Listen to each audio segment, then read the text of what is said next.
ka fɛn minnu da diɲɛ na furu y'a la sɔn hɔrɔma dɔ ye sabula fɛn min ye maaba o maaba ni Ala y'a da dugukolo sanfɛ a bɛɛ lajɛlen ye furu den ye o ye tiɲɛ ye n bala cogo bɛ di Jɔn Sodu k'a dɔn i ma foyi fɔ ni tiɲɛ tɛ i k'a dɔn n'i taara o bolo kan Ala ye fɛn min da fana o de ye an ka yɛrɛ dɔ kɛ ani ɲuman dɔnni i k'a dɔn kira dɔ tun bɛ yen a tɔgɔ ye ko Nabila Musa Nabila Musa Ala ye yamaruya k'a ye min ka fatawuba k'a ye min ma kɛ maa caman ye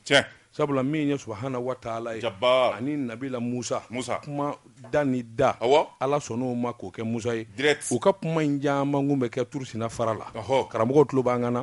i k'a dɔn hakaja min ye Musa ye a kamana gwanna don dɔ la a ye subahana wa taala ɲininka a ko Ala maa minnu b'e dɔn ani maa minnu ka ɲi e ma e Ala b'u dɔn maa minnu bi juguya ani maa minnu bi kɛ waleɲumandɔnbali ye ka ɲɛsin e Alahu taala ma i b'u dɔn kabini mana diɲɛ na mun na e Alahu taala e bi tila ka anw kiraw da k'an ji o maaw ma minnu banna e ye n'u ma ɲuman dɔ ye nin ye ɲininkali ye a ko Ala o bɛ se ka kɛ cogo di e dun b'an bɛɛ de da i y'a bɛɛ dɔn Ala ko Nabila Musa ma a ko Musa taa sɛnɛ kɛ Musa taa sɛnɛ kɛ Musa taara sɛnɛ kɛ sɛnɛ bannen Musa nana a ko subahana wa taala a ko n nana a ko i nana wa a ko n k'i ma i ka taa sɛnɛ kɛ i ye sɛnɛ kɛ wa a ko ɔhɔ a ko yalima ko danfɛnw i ye minnu da i y'u tigɛ wa a ko n y'a tigɛ a ko i y'a bɛɛ tigɛ a ko Ala a ko n y'a bɛɛ tigɛ nka kɔnɔw ye dɔw dun dɔw folofolola i k'a dɔn olu ma ɲɛ i k'a dɔn Ala ko Musa e de ye ɲɔw da i y'a dɔn i bɛna ɲɔ da tuma min kɔnɔw bɛ min dun e y'a dɔn k'a fɔ o b'a jɛ min bɛ folofolo yalima e kun y'a dɔn o b'a jɛ wa Musa ko subahana wa taala ne kun t'o dɔn awa ko hadamadenw bɛ ten i ko minnu bi kɛ juguya ye minnu bɛ Ala dɔn ne b'a bɛɛ da a fɛn o fɛn n'a bɛna diɲɛ dugukolo sanfɛ a bɛɛ bɛ sujuru de bi k'a fɔ Ala ni nana diɲɛ na n bɛ Ala dɔn nka ne t'a dɔn olu bɛ kɛ maa juguw ye u tɛ wale ɲuman dɔn u tɛ ne Alahu taala dɔn sitana bi s'u la de Jɔn Sedu Ala k'an kisi sitanɛ ma Jɔn Sedu k'a dɔn ne bɛ n bolo bugɔ ka don nin ye maana kunkurunin ye ko mara tɔ bɛ yen n'i b'a fɛ n'o f'i ye numéro di numéro jumɛn ye i ka numéro kɛ i k'a tɔ f'an ye ayi Amman ɲɛna ne ye maana bɔla de ya ayi wajuli tɛ wa n'i b'a fɛ ka nin ko ɲɛdɔn n'i b'a fɛ ka nin ko ɲɛdɔn a nasi min bɛ nin na i bɛ alimami ba wele o bɛ nin ko tɔ f'i ye a ye nasi min n'i b'a la b'a fɛ ka nin ɲɛdɔn ani fayida min b'a la i bɛ dafejɛ wele jɔnni ninnu de bɛ jamana in dariki dɔn Finɛ Moribo alimami a tɔgɔ di alimami ba walima kamalen bɛ yen dɛ jɔnni Burama Sumano jɔnni Sumano o bɛ mini e t'a dɔn wa n t'a dɔn i n'a dɔn o walima Bakɔrɔba Jabate an bɛ minnu kɔni na ko karamɔgɔ Solomani Sisogo bɛ yen u bi tariki min fɔ k'a fɔ wulibali don sɛgɛsɛgɛli ni jateminɛw y'a jira k'a fɔ u y'a dɔn n dalen don nin jɛ saba kɔnɔna o b'a dɔn dɛ alimami ba cɛkɔrɔba don dafejɛ Finɛ Moribo i k'a dɔn ayiwa min ye Bakɔrɔba Jabate ye Burama Sumano fara kan komi ne ma deli k'o mɛn e t'a dɔn ne b'a dɔn ne k'i k'a fara kan ayiwa a kuma a fara kan bon a faral'a kan i bolo don Jɔn Sedu n bɛ bɔ ni sɛbɛn ye sɛbɛn min n'u k'a ma reflet d'Afrique o don min ye wulikajɔ ye ani jateminɛ i k'a dɔn o kɛr'u fɛ sabula u ko Mali Ibrim Boubacar Keita tile la Jɔn Sedu i k'a dɔn gɛlɛya caman nana dabɔ kama wa yalima jamanakuntigi yɛrɛ de t'a dɔn ɲininkali a ko Mali i k'a dɔn gɛlɛya min n'a y'a sɔrɔ a ka ca san 100 ye nin ɲɔgɔn na gɛlɛya ma deli ka malidenw sɔrɔ a ko sabula jamana yɛrɛ burujara ka jamana ni k'a bɔ dala maa ti siran an ɲɛ bilen maa yɛrɛ t'an jate bilen farafinna kuma tɛ diɲɛ bunaku sanfɛ a ko n'i y'a ta k'a lajɛ anw ka ni jamanaba ye fɔlɔfɔlɔ anw de bɛ taa mɔɔw bolo la fɔlɔfɔlɔ ni gɛlɛya ye jamana sɔrɔ a bɛ fɔ a ye malidenw wele maliden kelen mana ye diɲɛ jamana o jamana na Jɔn Sedu k'a dɔn mɔɔ hakili bɛ sigi e k'i miiri k'i taasi sanjan dɛmɛna Cadi Nigéria Burkina Faso tubabubilen minnu yɛrɛ b'an fɛ yan anw ye wulikajɔ kɛ ka nin bɛɛ lajɛlen dɛmɛ nka Ibrim Boubacar Keita tile la Magan Sunjata mɔden tile la n'a fɔra anw ka jamana buru jara k'anw ka jamana dasi k'a bɔ dala maanifin kamana bɛ guwa a ko n'i ko ta k'a lajɛ nin ko in kɔni a gɛlɛyara fo k'a fɔ k'a to ten sabula maliko kɔni don o don i bɛ hami i bɛ jɔrɔ yalima sini bɛ kɛ cogo di n'i y'a mɛn ko nin gɛlɛya in nin yɔrɔ in sɔrɔ walima nin ko in kɛra ka n'o lajɛ dɛ sini da de i sigi k'o jɔrɔ jateminɛ sabula min bɛ kɛ sini o bɛ juguya ka tɛmɛ kɔrɔlen kan kodɔnbaliya don wa n t'a ɲɛdɔn wa jamanakuntigi yɛrɛ de tɛ baara in dɔn wa a ko i k'a dɔn maa b'i yɛrɛ ɲininka nin na a ko sabula min ye maa kalannenw ye min bɛ kɛ jamana jate la i b'a ye k'a fɔ o tɛ jamanakuntigi bolo o ko min ma nanzarakan na feuille de route o de ye katimu ye katimu kɔrɔ tɛ dɔwɛrɛ ka sɛbɛnni kɛ nin zan in ni nin zan in nin cakɛda in ni nin cakɛda in i k'a dɔn nin service da in nin baarakɛyɔrɔ ani nin maa jɛrɛjɛkulu nin bɛ kɛ ka bɛn nin waati ma a ko bɛ ɲɛɲini a sɔrɔ bɛ ɲɛɲini a jate bɛ kɔn ka kɛ journaliste Seydou a ko i b'a ye k'a fɔ Ibrim Boubacar Keita sɔɔni san dan o ma sɔrɔ a bolo abada min bɛ fɔ fo don o don min mana kɛ bi ye an k'o ɲɛɲini k'o ko dilan journaliste Seydou k'a dɔn kuntilenna tɛ yen jamana tɛ se ka jɔ kuntilenna ntanya kɔ a ko n'i y'a ta k'a lajɛ saa kalo 12 i bɛ ko kura min mɛn an ka Mali faamaw bolo o de ye sɛbɛnfura ye bɛnkan dɔ kɛra an ni ninnu ni ɲɔgɔn cɛ i b'o ye u bɛ t'o signé o de ye accord ye don o don accord a bɛ walaka a bi kɛ a bi walaka a bi kɛ journaliste Seydou i k'a dɔn maa dama min n'o tora nin jahadi kɛlɛ in na sɔrɔdasi kunda a tɛ se ka fɔ ka se a dan na min ye civil kunda a tɛ se ka fɔ ka se a dan na maa min ni maa min bɛ yen wolodugu mɔdugu n'u y'o to yen i k'a dɔn ka t'u balan yɔrɔ wɛrɛ journaliste Seydou a tɛ se ka fɔ ka se a dan na sɛbɛnnikɛla ko nin bɛɛ lajɛlen de bara ka kɛ i k'a dɔn ka don o don kuma kuranna fɔ n'a ma fɔ Bamanjɔ an bɛnna u bɛna marifa bila kuma kuranna i na kuma kuran bɛ tubabukan na marifaw bila la koyi a kɛra nin kɛcogo in na fa kɛra nin ye journaliste Seydou o dugusɛjɛ in na ko mɛn min jɛ ka jugu kɔrɔlen ye sɛbɛnnikɛla ko Ibrim Boubacar Keita ka jamana taara min Ibrim Boubacar Keita ka jamana an ka laban jugu jumɛn in na journaliste Seydou jamana denw hamina a ko n'i y'a ta k'a lajɛ maa si den kelen di Mali kɔnɔ bi min bɛ se k'a f'i ye tarafatani na sini Mali bɛ kɛ nin ye ka sababu kɛ jɔrɔ ani taayɔrɔbaliya sɛbɛnnikɛla ko a ko malidenw sɛgɛnna jahademaw kɔni kelen bɛ k'u sago ni dungo sɔrɔ jamana kɔnɔ don o don dɔ bɛ far'u ka fanga kan don o don u na yɔrɔ kura minɛ a bɛna taa Ibrim Boubacar Keita ale yɛrɛ ɲɛna min ye tubabu soldats ye min ye G5 Sahel MINUSMA nin jamakulu ba in bi yan journaliste Seydou i bile kana se ka ko wɛrɛ kɛ nka aw nana ne dɛmɛ e de ye masakɛ ye a ye nin kɛ a ye nin kɛ walima a kana sɔn nin ma a kana sɔn nin ma journaliste Seydou i k'a dɔn n'i taara k'o jɔyɔrɔ fɔ fana jamanadenw n'a dɔn k'a fɔ i b'i sɛbɛ la sɛbɛnnikɛla ko a ko bɛɛ lajɛlen naamunen don ka taa da a ko n'i y'a ta k'a lajɛ 2012 ka n'a bila bi la Mali kɛra jamana walankatalen ba ye journaliste Seydou i b'i miiri diɲɛ jamana o jamana na ni hadamaden b'a dugukolo kan o bɛɛ maa dɔ bɛ anw ka dugu in kɔnɔ na k'u nani don an dɛmɛ journaliste Seydou ko n'a ta bɛ gɛlɛ bɛɛ sɛbɛnnikɛla ko fiɲɛ bɛ jonni na ɲɛmaa de don wa jamanadenw yɛrɛ don wa ɲininkali tun bɛ bɛn a ko nka wulikajɔ ani sɛgɛsɛgɛli min kɔni jɛlen don malidenw dalen don u ka sɔrɔdasukuluw la ka sababu kɛ mun ye sɔrɔdasukuluw bara ka wulikajɔ min kɛ kɔsɔ in na a dɔnnen don bɛɛ lajɛlen fɛ k'a dɔn k'a fɔ min ye marifatigiya tɛ aviyɔntigiya tɛ i k'a dɔn u yɛrɛ ka jija an'u ka gɛlɛya o kotumu de bɛ sen na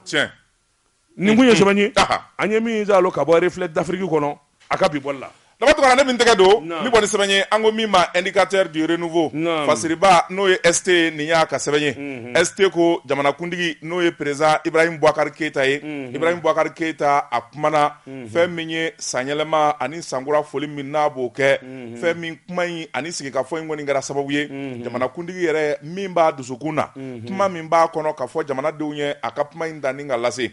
IBK a y'a jira k'a fɔ tarata don n'o bɛnna juillet kalo tile 7 ma fɛn min ye tubabu sɔrasi minnu bɛ an ka jamana kɔnɔ ko an jugu t'u ye wa maa minnu bɛ n'olu bi wuli ka jɔ kɛ k'a fɔ Faransi ka taa ka bɔ Mali la k'olu de ye Mali jugu ye olu de ye armée jugu ye ayiwa naam fasiriba ko a ko fɛn min ye Ibrahim Boubacar Keita a ka kuma in kɔni b'a jira k'a fɔ wulikajɔ ani kɛlɛ minnu bɛ senna waati laban in na Faransi nɔ y'a ye Faransi y'a don da Faransi y'a bɔta IBK kɔni a ye maaw jaabi maa minnu bɛ yen n'a y'u ta fɔ minnu bɛ yen n'u ta b'u kɔnɔ jamanakuntigi a ma tɔ to kuma na koyi sabula a dimine de ye kuma in fɔ wa a y'a sɛbɛkɔrɔ fɔ a y'a jira k'a fɔ siga foyi to a la sɔrɔdasi minnu bɛ an ka jamana kɔnɔ yan olu sɔrɔdasi ninnu ye Mali dɛmɛbaaw de be anu be jela bamanji wale tigramo u bi se ka kɛlɛ cogo min na a ko an bɛ don min na ko bi an tɛna kɛlɛ in se sɔrɔ fiyewu fo an k'a dɔn maa min y'an ni ye maa min y'an jugu ye jamanakuntigi ko ten n'o ma kɛ bɛɛ n'an y'a niw kɛlɛ a laban jugu minnu donnen b'an kan n'olu b'a la k'an ka jamana buruja u sago bi sɔrɔ fasiri b'a ko i bɛ k'a y'a jira k'a fɔ fɛn min ye tubabu sɔrɔsiw olu taali ka bɔ an ka jamana kɔrɔ o kɔni ye kuma cɛjugu ye maa minnu b'o fɔ olu ye jamana jugu ye an ka sɔrɔsiw jugu don minnu b'a fɔ ko faransi ka taa wala minisuma ka taa ni minisuma taara i bɛ ka ko ten yala olu bɛ taa bila u nɔ la wa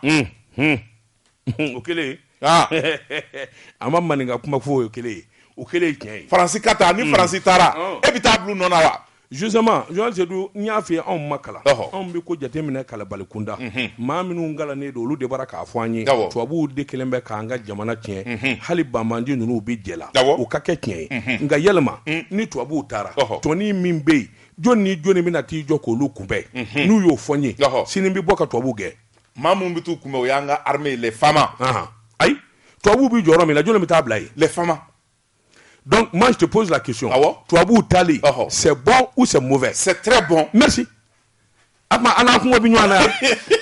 Tuabou ye jamana imbla ubita. On me tanzi Dakar. Mimi vie. Tuabou madeli kata jamana shiku sera ka yengeleba. Ou yofo. Comment? Gabon, Centrafrique, Tchad, ou maseka ni shikeleba. Ils ont échoué partout ils sont. Wanou tara de kelebi sorogaba. Muguni kese ni shari ni doroni mimbu bolo ku di fama maya u ku di DJ Dako ni Elaji Gamu ma ukata ambi tada nunu nganzisa mais ndaw de banaw mais Jean Seydou toi tu vois pas loin les DJ Dako les Yemi Ndoko Elaji Gamu où sont-ils? Ils sont plus dans le système, on les a enlevés. Ils vont venir rentrer dans le système. Ils vont ambassadeur ya ni bureau kono ou bla ambassadeur ya ni bureau parce que lu dusu ka teli bismillah ou yu boko la ku bla kere ni be français ka jedi awanam sabani kala ko jamana kundigi président Ibrahim Boubacar Keita aye mamunun be n'olu bi français ka tali ko kuma fɔ ayu sebe kɔrɔ tɛgɛlɛ ibe ka yɛrɛ ko nunu ye jamana jugu de ye o kuma u b'a fɛ ka jamana jigi dingɛ kɔnɔ ale ibe ka ti diɲɛ n'o ye parce que b'a ko a ko n'i y'a ta k'a lajɛ ibe ka ye nin kuma min fɔ maa caman be jamanaden caman be u jigi tigɛra sabula maa caman kun kɔnɔ k'a fɔ jamana kundigi kɔni a bi n'i jɔ cɛmancɛ la minnu ko an bɛ faransi fɛ minnu ko an tɛ faransi fɛ ibe ka kɔni kun b'a ka dɛmɛ a si fɛ a kun kan k'a lajɛ jamanadenw hami ye min ye a ka t'o sira fɛ fasiri b'a ko a ko i bɛ ka a weleli min kɛra k'u ka taa po Emmanuel Macron fɛ G5 Sahel janvier kalo tile 13 nata maa caman y'a jira k'a fɔ i bɛ ka kɔni dafa dɔnna kaba sabula ni Emmanuel Macron ko bɛɛ lajɛlen k'i jɔyɔrɔ lajɛ n'u ko tubabukan na k'a clarifier i bɛ ka y'a ta clarifier kabi yan sabula a bi fɛn min fɛ a n'a hakilina ye min ye a y'o fɔ kaba parce que b'a ko a ko n'i y'a ta k'a lajɛ min kɔni bɛna taa kɛ kuma caman de bɛna taa fɔ kuma minnu kɔni n'u si dɔnna kaba parce que b'a ko a ko maa minnu bɛ n'olu kɔni diminen bɛ ko in na olu kɔni ma segin ko cogoya si la sabula u y'a jira k'a fɔ Mali burujaba ni Mali sigibaa sendɛgɛ kan maa fila tɛ Faransi don sabula k'anw ka nafolo ndaraki ka bɔ an bolo o dɔrɔn tɛ fɛn min ye Mali ka sɔrɔ bɛ yɔrɔ o yɔrɔ a kɛra nafolo ko ye a kɛra dɛmɛsira ye Faransi de jɔlen b'a bɛɛ lajɛlen ka canjaraw o n'ale bɛ min fara kan o de ka ganga an ka sɔrɔsiw ni Kidali cɛ yala maa minnu y'an ka sɔrɔsiw bali ka don Kidali e bɛ se k'a fɔ cogo jumɛn na k'a fɔ Mali gɛlɛya t'olu ye k'o y'an ka jamana teri ye parce que b'a ko a ko ni maa minnu bɛ n'u tɔɔrɔlen bɛ u kɛlen bɛ ka lajɛ bala bɛɛ lajɛ min n'a bɛna kɛ janvier kalo nata tile 10 lajɛ in kun tɛ dɔwɛrɛ ye k'a jira Faransi la dantɛmɛwale min n'a bɛ k'a k'anw ka jamana kɔnɔ a ti bɛn Kidali ka libéré o dɔrɔn tɛ fɛn min ye jɛjugu min n'u b'a la ka djihadistes ni terroristes dɛmɛ an ka jamana kɔnɔ f'u ka sɔrɔ danna parce que b'a ko fɛn min ye nin jɛkulu in ye denmisɛn caman kɔni bɛ minnu b'a ɲɛfɛ ka fara politiki tɔw ani société civile maa dɔw kan parce que b'a ko i bɛ ka dimini a ye kuma min fɔ kuma in kɔni bɛ ta ka ɲɛsin olu ma olu dɔrɔn tɛ o masurunama n'u lafasaba minnu bɛ jamanadenw ani minnu sigilen b'u ka temiyɔrɔw la an'u ka salon kɔnɔnaw na n'u hakilina ye k'a fɔ Faransi ka taa i bɛ ka ye bɛɛ jaabi a ko Faransi tɛ taa bi a tɛ taa sini wa ni maa o maa y'a fɔ e ye Mali jugu ye i ye armée jugu ye baara banna misi pas biriba kuna o Tchalaï. Mais sur ce plan-là, on dit honnêtement, honnête, je te parle en toute franchise. Mogoti Faransi là, nga nasɔngɔ tɛ bɔ yen mɔgɔ foyi t'u la mais je me pose la question a b'i ni ka san caman bɔ ko wari ni sanu ni fɛn bɛɛ kida la a mɛnna indépendance ta Mali kɔnɔ ka n'a bila bi la c'est moins de 100 ans a tɛ dɔɔni b'a jɛ san kɛmɛ mais hali bi a kuma dɔ k'a fɔ k'o bɛ yen sisan de o de donna a donna ka bi Modibo tile la Amadou Sédou Traoré Amadou Djikɔrɔni y'a fɔ an ye kasa a livre bɛ yen a documents bɛ yen a recherches kɛra a jatew bɛ yen ne ko an minnu da ye Kidali est-ce que le bon sens ka tubabuw wele parce que anw b'a dɔn an tɛ se k'a bɔ ka tubabuw wele a y'a bɔ kɛmɛ o kɛmɛ a ka 60 ta 40 a k'o d'a ma sabula minɛn t'anw bolo ni tubabuw bi so ma an bi kɛlɛ wa bon u tɛ so fana ma u tɛ so tubabuw filɛ ye Morila u filɛ Sadio la u filɛ nin ye Yatila ni yɔrɔ ninnu bɛɛ la joli bi di aw ma sanu na 10% 20%. Jean di k'a dɔn ni 20% man ka 10% minɛ k'i dali Memolo Boubacar do mbi boni sɛbɛn min n'u ka Mali indépendant min ye Dawuda Sangare ni ɲa ka sɛbɛn ye journaliste di k'a dɔn jamanajɔ a tɛ kɛ maa kan n'a ma ɲa k'a bi kɛ bɛɛ lajɛlen de bɛ Ala minɛ ni ka dɔ bɔ i ka doni na min ye secrétaire général INTM Yakuba Katile kɛlɛ tɛgɛrɛ i k'a dɔn a ye jamanakuntigi jaabi journaliste di k'a dɔn sanyɛlɛma sali la tubabuw ka sanyɛlɛma sali jamanakuntigi ye kuma damadɔ fɔ i k'a dɔn i dabɔ n ka kuma na o bi fɔ Maanifin jɔlen ɲɛna jamanakuntigi ka kuma na a ko min ye foroba cakɛlaw ye ɲinifɛn caman bɛ minnu bolo u k'a lajɛ ka dansigi kɛ u ka ɲinifɛn la jamana ka ninakili dɔɔni sabula jamana bi yɔrɔ min i k'a dɔn gɛlɛya caman bɛ sɛbɛnnikɛla ko nin fɔ i k'a dɔn Yakuba Katile y'a dɔn k'a fɔ bolokɔni ɲɛsinnen don olu ma sabula olu de ye INTM foroba cakɛlaw u ka tɔnbadow u ka ɲinifɛn ani wulikajɔ a caman bɛ yen min ma ɲɛnabɔ i k'a dɔn a caman bɛ yen min ɲininen don sɛbɛnnikɛla ko Yakuba Katile ko a ko jamanakuntigi ye tiɲɛ fɔ jamana jɔli bɛɛ lajɛlen kan k'i se kɛ a ko sabula ɲinifɛn i k'a dɔn hakɛ de don foroba baarakɛla ka hakɛ don i k'a dɔn a yamaruyalen don awa sariya sɛbɛn bɛɛ lajɛlen b'a yamaruya a fɛn minnu n'a kan k'o ɲini jamana bolo a kan k'o ɲini san kalo 12 a ko i k'a dɔn nin kuma in o tɛ nkalon ye jamanakuntigi k'a fɔ bɛɛ lajɛlen ka dansigi kɛ i ka ɲinifɛn la fɔlɔ an k'an ɲɛsin ko sɛbɛnba ma a k'o ye tiɲɛ nka ɲinan kɛra fɛn kelen kɔ maa minnu bi jamana ɲɛmaaso la n'u bɔra ka foroba nafolo k'a jaasi foroba nafolo i k'a dɔn min ni min bi sɔrɔ u bolo u fana k'a lajɛ ka dɔ b'o la kɛ n'u ye dɔ b'o la i k'a dɔn maa caman na dɔ b'i ta la n'o kɛra jamana hinɛ a bi o i bi ka kɛ bɔ avion bolili la avion bɛ essence min Yakuba ye nin fɔ Yakuba t'o fɔ mun na a bɛ tɛ Yakuba Katile dɔn kɛlɛ tigɛ dɛ i bɛ kama et puis banna koyi ko i bɛ ka k'a ka avion dɔ b'o essence la ne de y'o fɔ ne ye misali de d'i ma Yakuba Katile ko a ko faamaw fana ka dɔ bɔ i k'a dɔn u kelen bɛ ka doni min ta k'a da jamana kunna u ka dɔ b'o la ne de ye avion ko in misali d'i ma u ka dɔ b'a i bɛ k'a ka avion jɔ n'a bɛ voyager a ka Air France ta a ka taa première classe la mais c'est simple comme bonjour tous les ministres u ka taa Afrique parce que le pays ça va pas mais c'est simple comme bonjour yanni jamana dɔw cɛ u bɛ se ka taa bisi yɛrɛ la mais ça c'est un sacrifice pour le pays il le faut wallahi journaliste Sédou ni Ibrahim Boubacar Keita ko bi jamana hinɛ bɛnna malidenw a ye sabali ne yɛrɛ avion min bɛ n bolo a taa ka segin n'a duguta sanu ni wari min bɛ bɔ a la a ka ca n jɛna n ye avion commercial ta ne ko a bɛ kɛ ɲɛna ko il suffit d'un petit sacrifice c'est tout hali yurugu kɛlɛli n'i ye exemple la ilaha illallah e ka exemple ni fitinin dɛ a bi faama a bi foroba cɛkɛlaw siran ka se degré min ma tu verras ala kelen de b'a dɔn bon c'est des petits gestes comme ça qu'il faut dans un pays où il y a une crise c'est simple comme bonjour faire le 2 ou 3 mois le budget de la présidence a tila 3 ye tila 2 i k'a fɔ bon ɲɔn diɲɛ n'o kɔ mais c'est un sacrifice qu'on demande c'est tout tila tɔ kelen n b'i jija n'o ye n'o kɛra bɛɛ b'i ka ambition bila sisan tu vas voir que le pays va changer bɛɛ président ka sara assemblée président ministre ka sara bɛɛ ta tila 2 i ka bɛɛ ta tilancɛ d'u ma c'est tout bɛɛ bi diɲɛ sisan i ka bɛɛ bi diɲɛ hali n'a y'a sɔrɔ o kɔfɛ sa u bɛ miliyari suɲɛ mais i ye misali min di bɛɛ bi tugu misali non c'est tout ngo ne e ko ne nin kɛ ne nin bɔ n da la bɛɛ b'a bɔ a ta la c'est-à-dire même les fonctionnaires k'a sɔrɔ hali wajibi tɛ c'est clair moi j'ai vu je te donne un exemple lors de la Coupe d'Afrique des Nations Mali 2002 CAN 2002 Alpha Oumar Konaré a eu cette initiative il y avait un problème d'argent wariko gɛlɛya nana Mali fonctionnaire commerçants, opérateurs économiques. C'est-à-dire que Mali m'a bé. A y a un bé convaincu de la Koulouba. Kapuma Bokabi. À l'époque, tout le monde. A Bewele. Koulouba. A y a discours kala. A Kobo, Ngwe, Djamana Soro, Coupe d'Afrique des Nations, Anya organisé. Maintenant, Oumoube Maldebeka Djamana. Je me rappelle pas. Si Yalanga voulu Dobafi. Kenaka. Neni si solo de Kumara Kapuma annoncé mon union. D'abord, il faut qu'on ait 100 millions de d'abord, il faut qu'on ait 200 millions de c'est-à-dire les opérateurs économiques, les commerçants, les services, les ministères. Mais on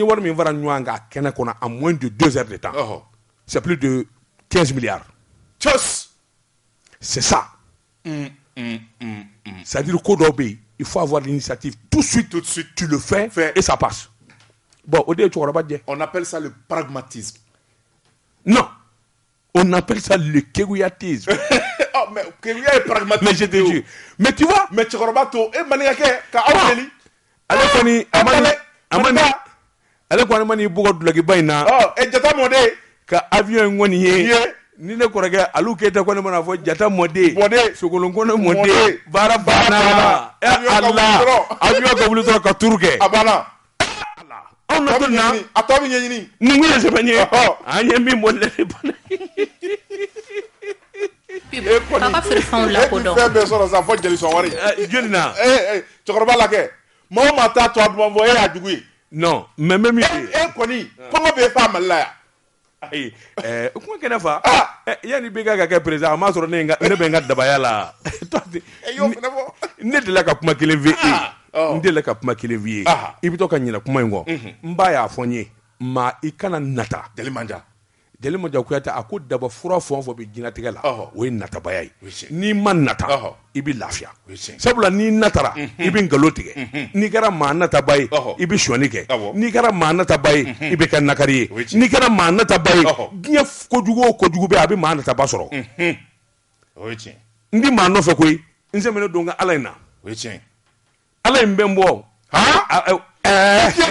la ijena jata mode ko jata masakɛ joli sigira ka taa k'anw don an ka dabaya la ya o kɛra o kɛra dɛ sama ko wari bi jata mode kun ko tu n'as rien compris wari b'a bolo ala bɛ ne bolo kuma belebele b'i bolo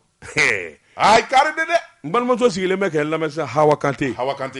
Kante la sauce a b'a fɔ ko daba ye min fɔ Bilaki don kabini n dara bamuna kɔnɔ fo bi n bɛ nin jogo in na wa jeli cɛmɔgɔ ka fariya kelen de b'i la i bi kari kojugu bɔn kari tɛ ni kari la i bɛ wasa o ye tiɲɛ ne bɔra cɛ min na o tɛ se ka kari ko ne tɛ kari ne fa ye jeli cɛmɔgɔ ye a karila don ne mana segu maa o maa n'i bi sɔngɔ maa o maa n'i balolen don ko i bi fiɲɛ sama k'a fili Bahamadu Simaga n'a badenkɛ wari b'u bolo ka tɛmɛ i kan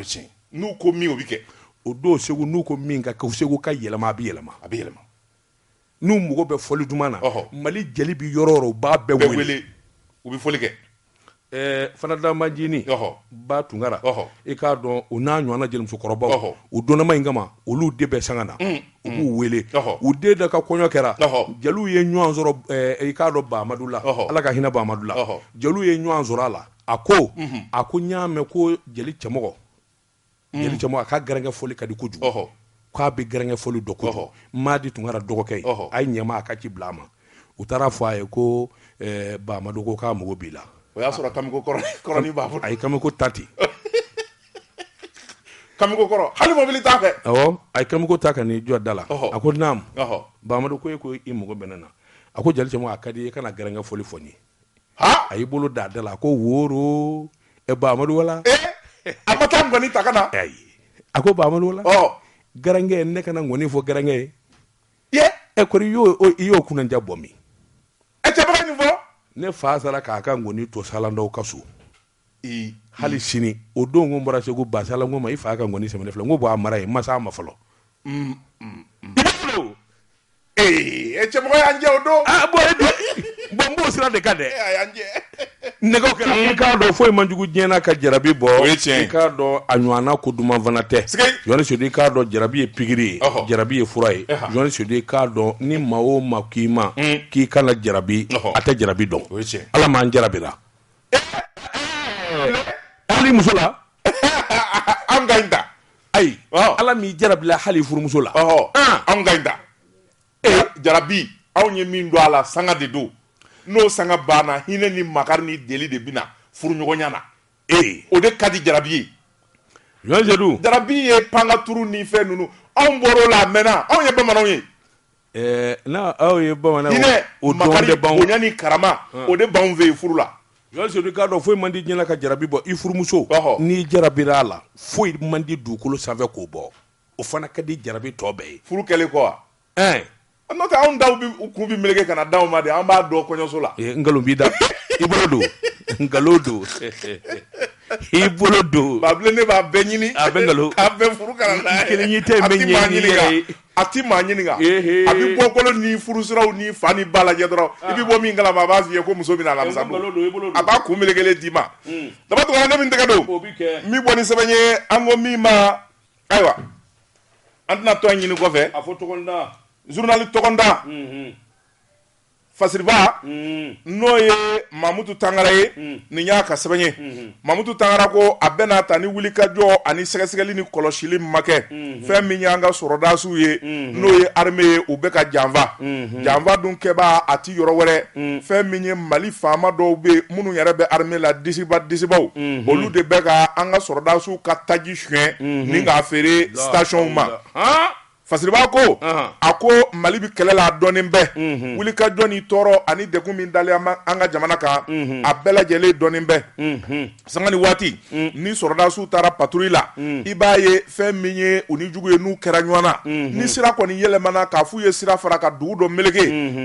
min bɛ taa kɛ sira fɛ o kɔni ye taji bi ban wala mobili bi dɛsɛ sira la ni ka jɔ fasiriba ko o bi kɛ sababu ye an ka sɔrɔdasi caman bɛ yen minnu kɔni ni bi to kɛlɛyɔrɔ la sabula cɛ dama min don ani kɛlɛkɛminɛn min b'aw bolo ni taji banna n'a fɔra aw ka jigin fɛn min ka kiri kilo 200 kilo 300 ye i k'o da i k'a la ka laban k'a fɔ i bɛ boli tuguni ka bɔ jugu bolo fasiriba ko a caman bɛrɛ bɛ yen an ka sɔrɔdasiw kɔni u bɛ taa bi juguw ka jan na o kɔni bɛ kɛ sababu ye ni ka caman ni kɛnɛ karaba fasiriba ko Mali sɔrɔdasiw janfaba Mali armée burujaba dɔwɛrɛ tɛ fɛn min ye jalatigi dɔw de bɛ armée kɔnɔ olu de bɛ ko in dula sɛbɛnnikɛla ko olu bɔra kalama k'a fɔ jɛkulu jugu dɔ bɛ yen olu kɔni bi yaala n'i ye taji kɔni citerne kelen di ko ka taa di sɔrɔdasiw ma n'u a dir'u ma wula fɛ k'u ka taa n'a ye sufɛ u bi sira fara u bi taa feere station tigiw ma ka wari minɛ k'a bila u kun parce que de b'a ko o tuma fɛn min ye sɔrɔdasiw ye olu de bi to sira filɛli la o tuma u bi sɔn ka taa sɔrɔdasiw bololasɔ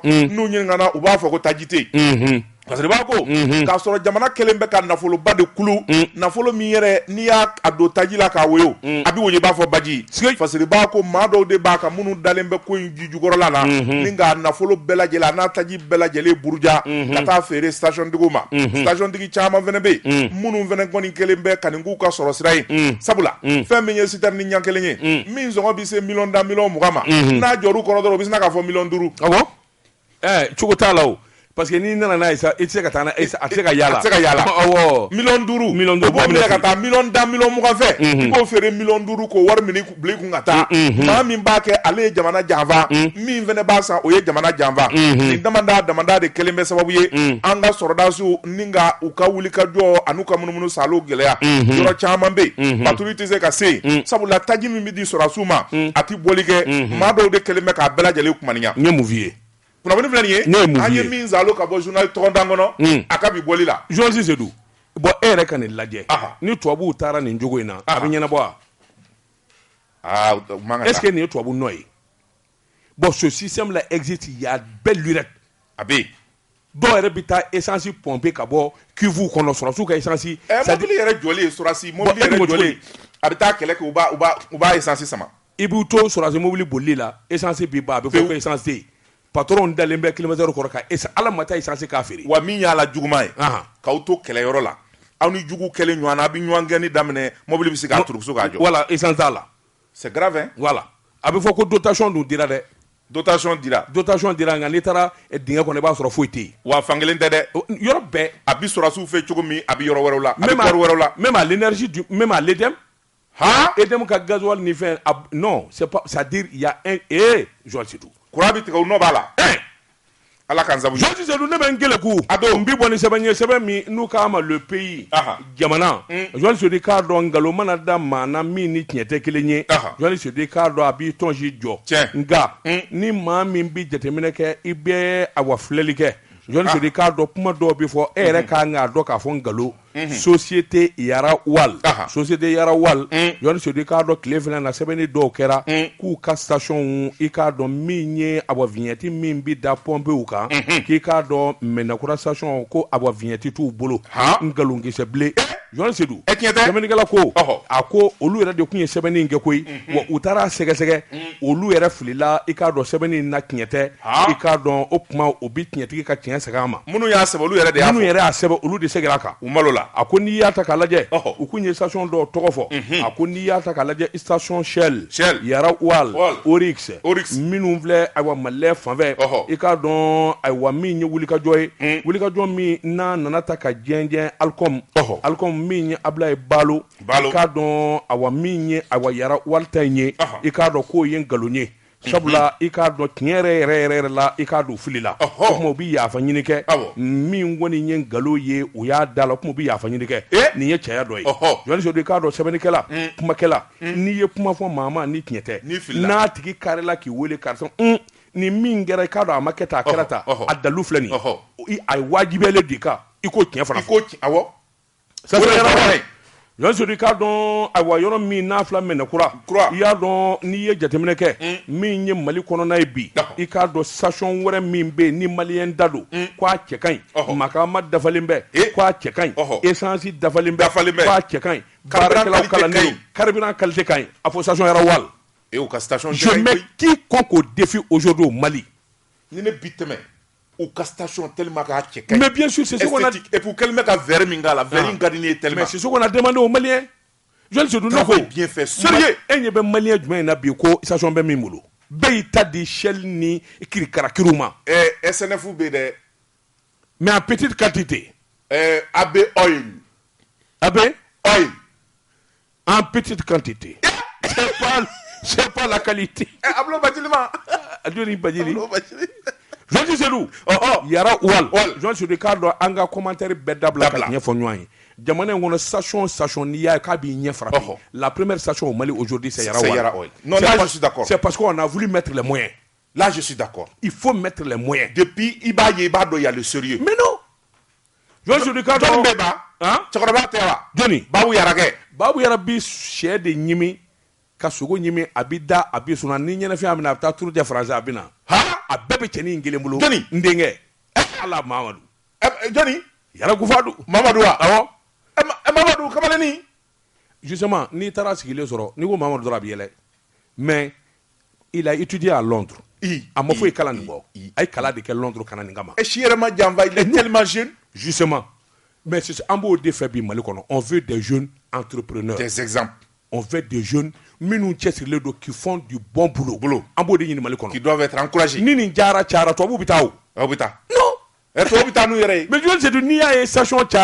Shell ni Total cayara. C'est parce que an ka mɔgɔw bɛ station dɔw jɔ i bɛ taa don station kɔnɔ c'est la merde.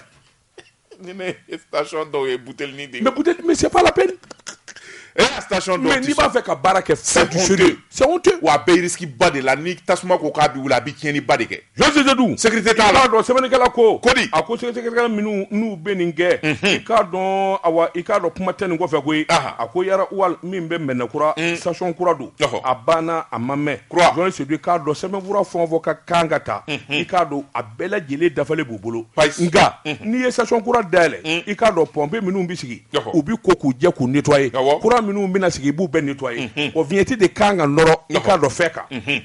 Jɔn c'est k'a dɔn ayiwa min ye station yɛrɛ a dayɛlɛla don min décembre kalo tile 18 jɔn c'est k'a dɔn aw nana yɔrɔ lajɛ i k'a dɔn ayiwa décembre kalo tile 25 u nana yɔrɔ lajɛ yɔrɔ dayɛlɛla décembre kalo tile 5. Ayi. Yarɔ o y'a sɔrɔ u bɛ baara kɔnɔ na. Awa hali o yɛrɛ la dɛ. Hali sisan baara in ma ban pepewu. Wa hali o yɛrɛ la u nanen ka na ɲininkali kɛ u k'u ma an ma vignette nɔrɔ ayiwa fɛn kan a tɔgɔ de essence baara in kan. Ni vignette ma nɔrɔ a kan nka a bɛɛ talen don a b'an bolo kuraw don a ma nɔrɔ a kan fɔlɔ mun na sabula yɔrɔ baara kɛ ko k'a jɛ n'i ye vignette nɔrɔ a la ji bɛ k'a la. A bɛ wuli. Jɔn c'est n'i wulila k'a fɔ k'olu vignette t'olu bolo kun. Il fallait avoir l'intelligence ou bien il b'i ka baara la dafa rentre vérifie. Mais c'est tout. Quand tu vérifies, ni tiɲɛ don nkalon don, il a fait des preuves. N'a sɔrɔ i k'a dɔn tuma min ni nin kɛra u nana sɛbɛnni kɛ nin journal yɛrɛ de la journaliste in wulila ka taa sɛgɛsɛgɛli kɛ k'a ye k'a fɔ jɔnkwala i k'a dɔn u ye nkalon da yara wali la o yɔrɔ bɛɛ min ye nin sɛbɛnnikɛla ninnu segira a kan ka tiɲɛ bange sabula a dunnama in kama min ye awɔ ɲɔgɔnkunbɛ ye n'o ye awɔ association ninnu a baarakɛ ɲɛmaa dɔ bɛ yen Abubakar Kane i k'a dɔn o kɔni ye tiɲɛ f'u ye ka sɛbɛnfura bɛɛ lajɛlen ta ka jira u la kabini o kɔni kɛra u ye yafa deli sɛbɛnnikɛla ko an bɛ don min na ko bi Jean Seydou i k'a dɔn ni maa min b'a fɛ k'a ka wulu fa i bɛ fa nkalon da la waati dɔ sera malidenw fɛ an bɛ gɛlɛya o gɛlɛya kɔnɔ an yɛrɛ nɔ don John Seydou an kɛlen bɛ ka diɲɛ fɛn bɛɛ lajɛlen to dunanw ma n'i y'an ka diɲɛ fɛn o fɛn ye bi e k'a jateminɛ bani même les écoles privées dunanw de b'a bɛɛ kɛ mais c'est pas normal mais où est le Mali? Il faut qu'on mette le sérieux dans notre façon de faire. Fɔlɔ anw ka mɔɔw de tun bɛ bɔ yan u bɛ taa mɔɔw kala Gabon u bɛ wari min sɔrɔ Abidjan les anciens Maliens Afrique centrale Congo ni fɛnw c'est les anciens Maliens mais aujourd'hui c'est le contraire n'i b'a fɛ ka kalan ka ɲɛ i bɛ taa ye de mais voilà c'est un problème an kɛra an yɛrɛ la kojugu aujourd'hui n'i y'o jateminɛ même aujourd'hui dans les grands organismes les ONG i b'a ye k'a fɔ les gens préfèrent prendre u bɛ maa wɛrɛw de ta Togolais ni Sénégalais ni fɛnw k'a sɔrɔ fɔlɔfɔlɔ a tun bɛ Maliens ni Guinéens de bolo parce que an de kalannen don Mali sen bɔra la mais c'est pourquoi sɛbɛ de banna non sɛbɛ dama tɛ hasidiya fana juguyara o ye tiɲɛ l'une des belles stations maliennes ne ko maa kan ka essence san yɔrɔ wɛrɛ ni yara wari yɛrɛ tɛ bilen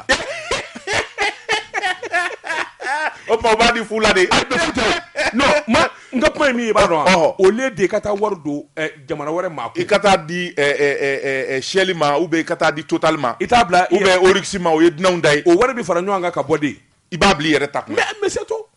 n'an kɛra an yɛrɛ fɛ maa ti s'an na le nationalisme merci ni mun ye sɛbɛn ye an ye min bɔ le pays kɔnɔ ayiwa faso donc ne bɛ n tɛgɛ don min bɔ ni sɛbɛn ye an ko min ma le combat Hayidara nin y'a ka sɛbɛn ye jɔnni Hayidara ko fɛn min ye wulikajɔ ani cɛsiri ye n'o ma kɛ kɛnɛya tigilamɔgɔw fanfɛla na fɛn min ye maa sata ye o bi caya hôpital du Point G u ye baara bila kɛ tile 3 Fasiriba ko fɛn min ye nin hôpital belebeleba ye banabaatɔ ani maa degunnen lahawta dama min bi cɛ ka dɔgɔtɔrɔso in sɛgɛrɛ k'a jɔ miniti 1 wala heure 1 a tɔɲɔ ka bon nka u ye baara bila tile 3 u ka laɲini a ma sabati Fasiriba ko a ko an bɛ don min na ko bi fɛn min ye wulikajɔ minnu kɛra ani layidu minnu dira an ka jamana faamaw fɛ layidu ninnu kɔni u ma se ka timɛ cogoya si la o kɔni nana kɛ sababu ye fɛn min ye baarakɛlaw ye ni k'u sɛbɛkɔrɔ dimi sabula jamana yɛrɛ ye fɛn minnu fɔ a da la k'i kali fɛn minnu kan o bɛɛ lajɛlen de kɔni kɛra kɔrɔfɔ lankolon ani kuma lankolon ye Fasiriba ko a ko dɔgɔtɔrɔso yɛrɛ ɲɛmaw minnu bilalen bɛ baara la min bɛ se k'a to jamanadenw ka lafiya olu yɛrɛ ŋaniya ɲuman t'u la sabula bɛɛzɛnkɔniya ani ka ko yɛrɛ bɛɛ lajɛlen lanɔgɔ o hami de b'u la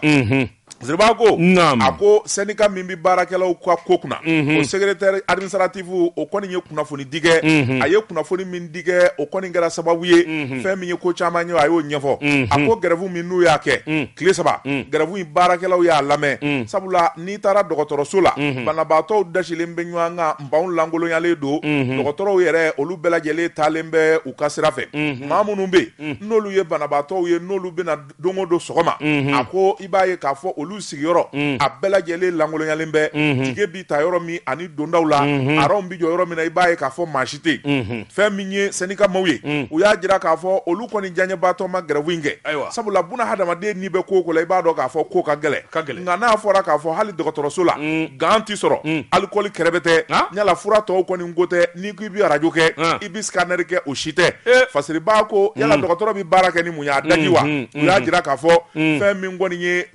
laɲini caman kun kɛra jamana faamaw fɛ k'a fɔ fɛn min ye fɛn dɔw ye olu ka fara ɲɔgɔn kan min bɛ se k'a to hali ni dɔgɔtɔrɔ ko a b'i joli sɛgɛsɛgɛ wali n'a ko a bɛ pikiri kɛ a bɛ se ka alikɔli ni kɔɔrimugu kɔni sɔrɔ k'i sɔgɔ Fasiriba ko nka o si de tɛ sɔrɔ hôpital Point G kɔnɔ an bɛ don min na ko bi dɔgɔtɔrɔw ko baara gɛlɛyara o tuma olu bɛ min ɲini o de ye k'a fɔ fɛn min ye jamana faamaw ye u ka wulikajɔ bɛɛ lajɛlen kɛ dɔgɔtɔrɔso kuma fɛn fɛn b'an ka jamana kɔnɔ u ni makaama ni nafolo min ka a ka di a ɲɛmaayaso ma min bɛ se k'a to banabaatɔw n'u somɔgɔw bɛ se ka lafiya cogo min o ko an bɛ don min na ko bi fɛn min ye olu ka gɛrɛfu ye jamanakuntigi ye laɲini min kɛ k'a fɔ baara maaw ka laɲiniw sonsoro maa minnu bɛ n'u bɛ k'u ka hakɛw ɲini jamana la k'u ka laɲiniw sonsoro ko jamana bi gɛlɛya la jamanakuntigi y'o kuma fɔli min kɛ a ka san yɛlɛma foliw la u ko k'olu tulo t'o la dɛ sabula n'o sonsorona bɛɛ maa sata de bi caya a ko hali fɛn min ye dɔgɔtɔrɔso morgue ye kilimu t'a a morgue kɔnɔna na subhanalahi